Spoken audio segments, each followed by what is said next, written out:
السلام عليكم اخوان. بالنسبه للجزائريه هي جات ديال الجوج موجوده،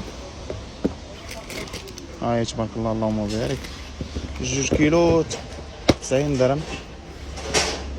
ها هو الجزائريه صندوق، الله يبارك. التمره شحال مهبره، 40 درهم الكيلو بالنسبه للجزائريه صندوق. كاين السكري ديال 2 كيلو جنة النخيل، ها هو احسن مجهول احسن ثمن 25 درهم. كلشي ياكل المجهول، تنحاولوا ما امكن نوفروا لكم المجهول بارخص ثمن. اللولو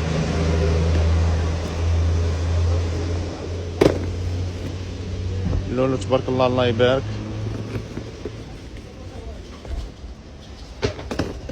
حتى الليبيه راه جاتنا بالنسبه للمقاطعين اللي تيقاطعوا الجزائريه. هاي الليبيه خويا كلشي ياكل، مرحبا بالجميع. كمية راه هائله تبارك الله اللهم بارك، مرحبا بالجميع.